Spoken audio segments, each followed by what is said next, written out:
Let's talk about intention. Intention from Scientology. Yeah, it's the same sort of principle. It's the same idea if you've ever read Dianetics, which is like almost impossible to read. It has a lot of talk about intention. But this chapter is pretty awesome for a lot of reasons. This is actually the beginning of the second book, I believe, of Transurfing. And this is where he really starts to get into the idea of the dream world. And I never really thought about this until I read this book about how the dream world literally is the metaphysical world or infinity or the alternative space or, whatever. That is the dream world. We are like living within a dream within that dream. So all of those stories that we've heard our entire lives, this dream within a dream, that's literally sort of like what is happening here. Someone was talking about how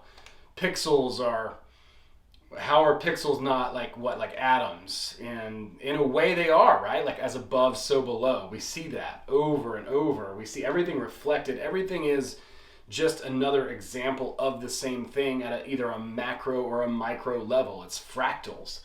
And so here we are every night. He says that we go, our soul flies out into the dream space. And it's really interesting because he's talking about how our soul is connected to everything that exists. All these different timelines or lifelines or whatever. Okay? Our heart, or sixth sense, right? That is connected to infinity.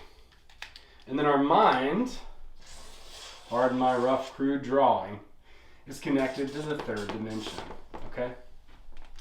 And I believe it's the Lovers, the tarot card, where you've got a man and a woman. They're standing in the garden. And the woman's looking up at this like angel, and the guy's looking at the woman. And that's what's going on, okay, right here. The heart is seeing infinity, everything. And the mind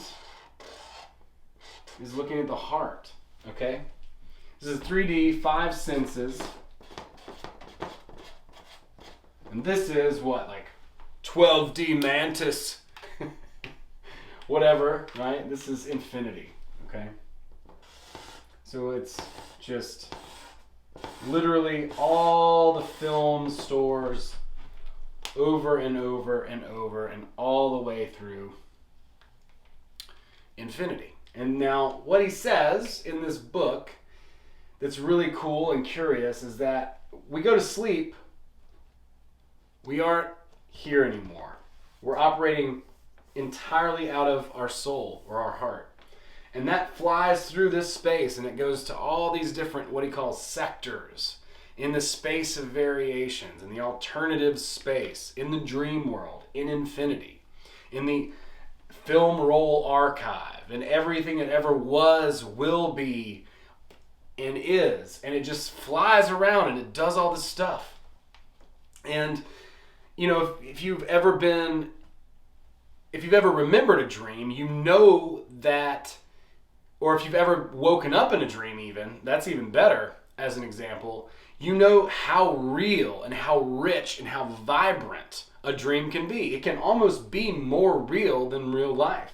You're experiencing this thing. And so what he's saying is, in this chapter, he's saying that, especially if you become lucid, if you've ever had a lucid dream, then you wake up in that dream and you can remember things in the dream. But people say that, dreams are just how your memories are compressed and it's got all these different things, whatever. Well, if you close your eyes and you visualize something, whatever you can visualize, anything, try to visualize the most simple thing. Try to visualize your room.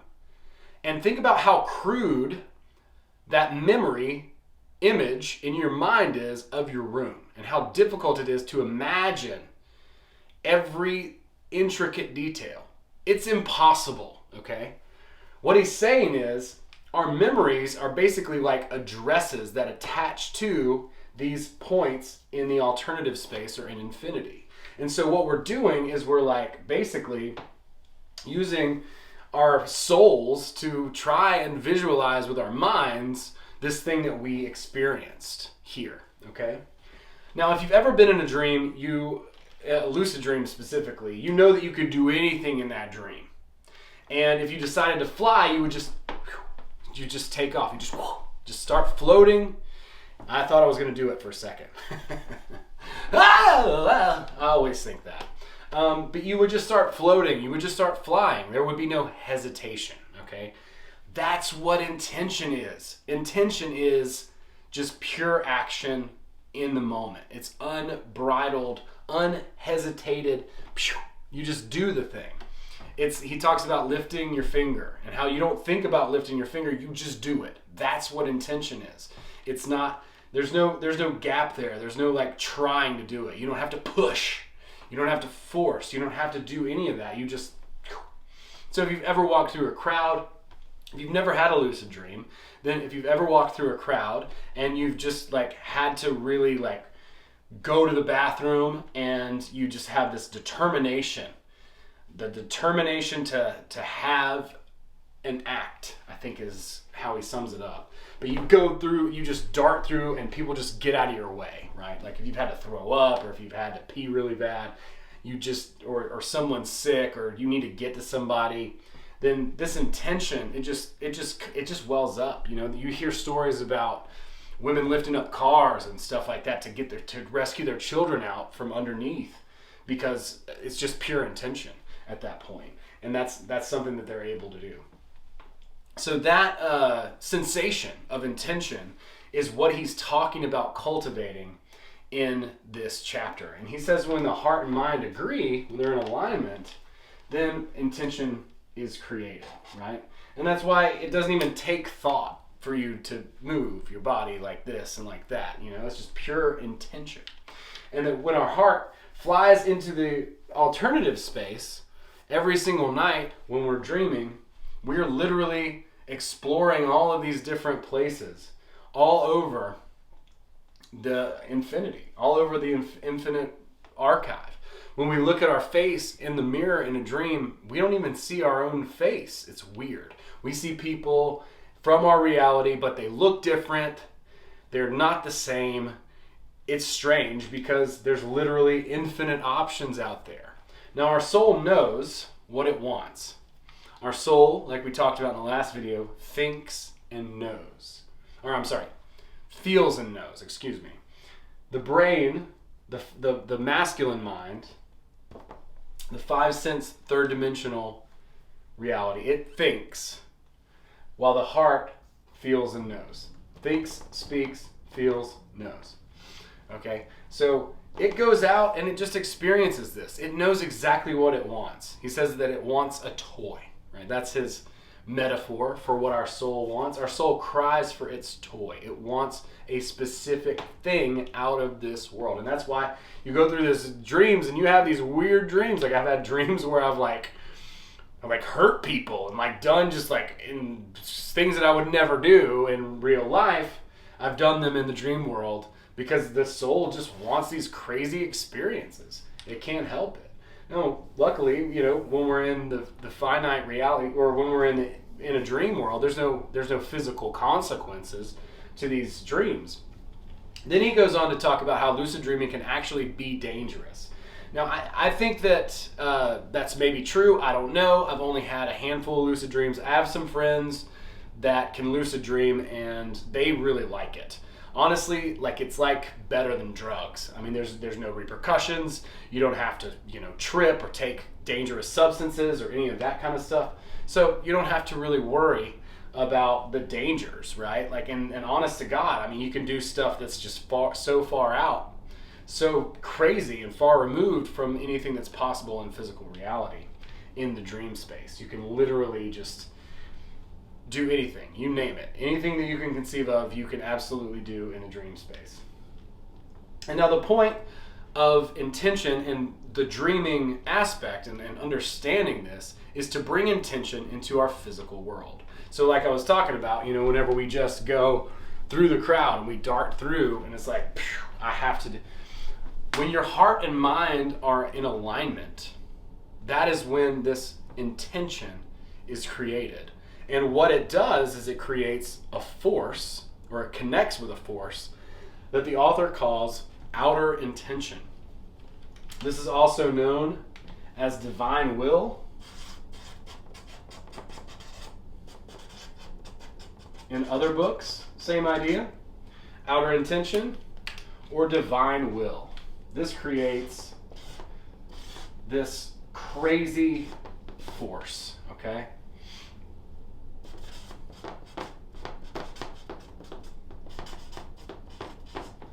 This is how you can really connect in that flow of variations with the options that are available. Find a way to give and also take what it is that your heart wants. Your heart wants a specific thing, and there's a way for you to get that and also give at the same time.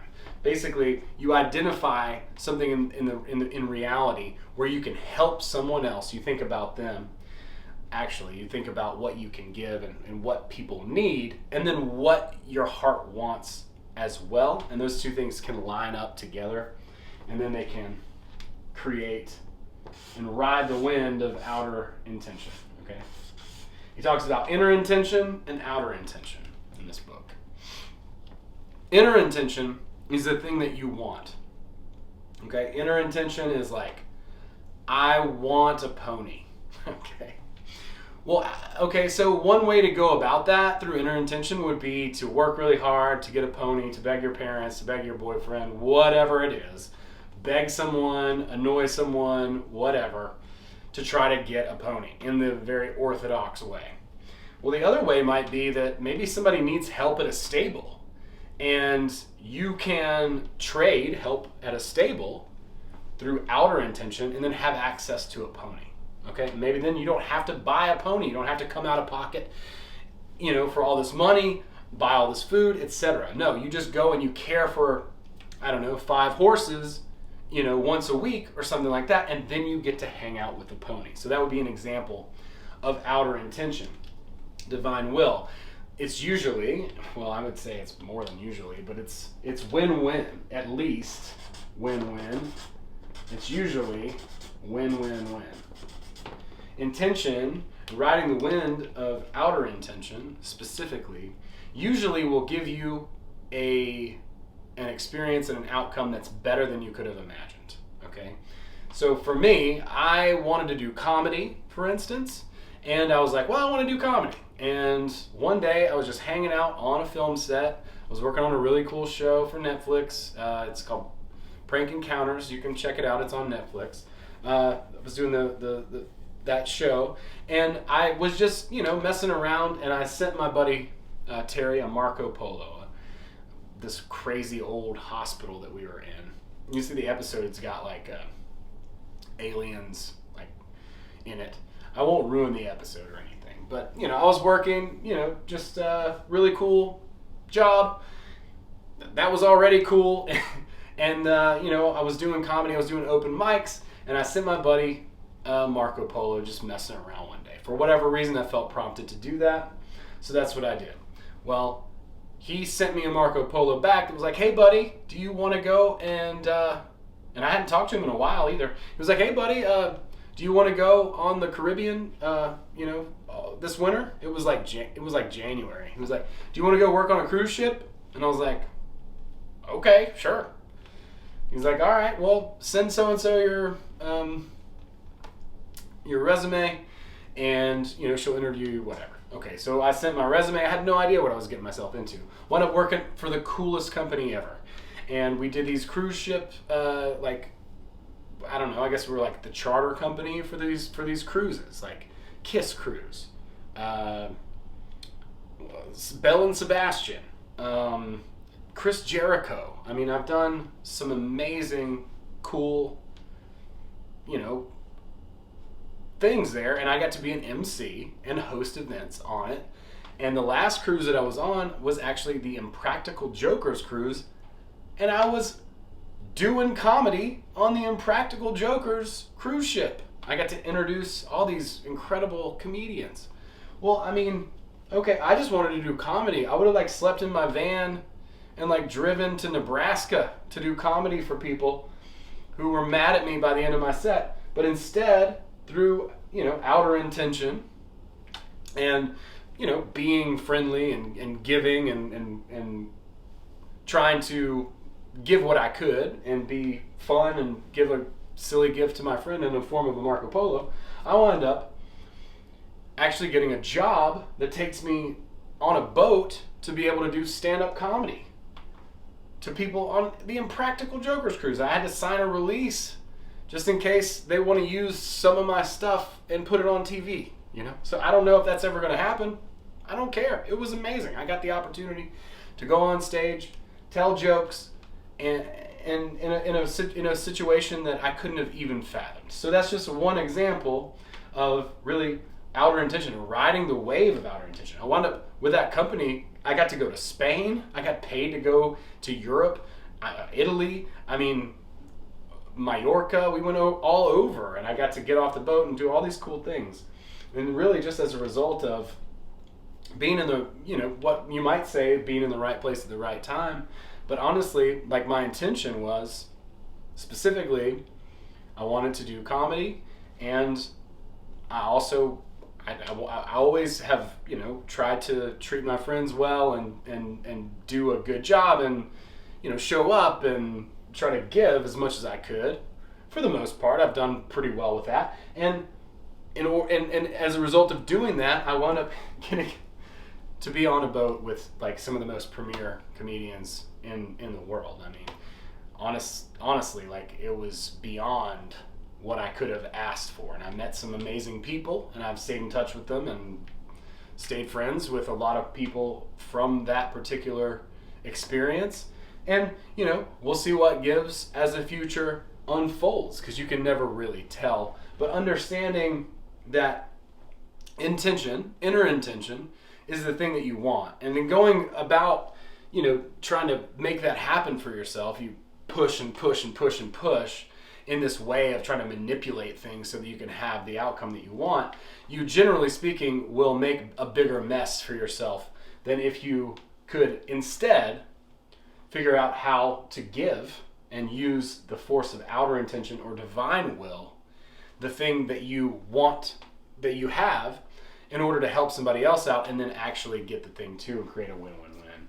So that's really a big thing about this chapter. It's really interesting. It talks a lot about the space of variations, the dream world, and how we really are just tapping in to the dream world. Our brain can't really even fathom, it can't even picture the experiences that we have in a dream, much less in reality. When I close my eyes, I still can't really picture this room like the way that I see it. So that kind of debunks the whole idea that like, oh, well, you just are remembering stuff from the day in your dreams. No, dude, your soul is flying through infinity. That's what's going on.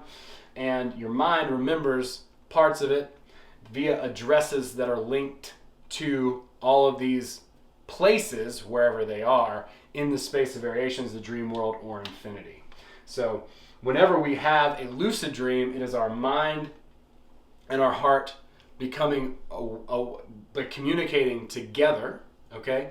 And then we become lucid, and that allows us to do whatever we want. When we do that in reality, the same is true, and it's really about giving and also expressing the thing that we want, like lining up what we want and what we have to give together, and that creates outer intention and starts to put us on a path that is really unfathomable, better than what we could have ever imagined. So that's intention in a nutshell. Be sure to please check out my website, bootsy.greenwood.com. Check out my good friends, contentsafe.co. Thanks to them, this video is all over the internet. And also, please check out my Facebook group, and I've got a Discord server as well.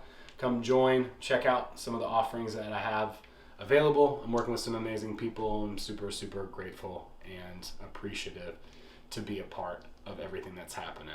Happy to be a part of your reality. Thank you so much, and we'll see you on the next video.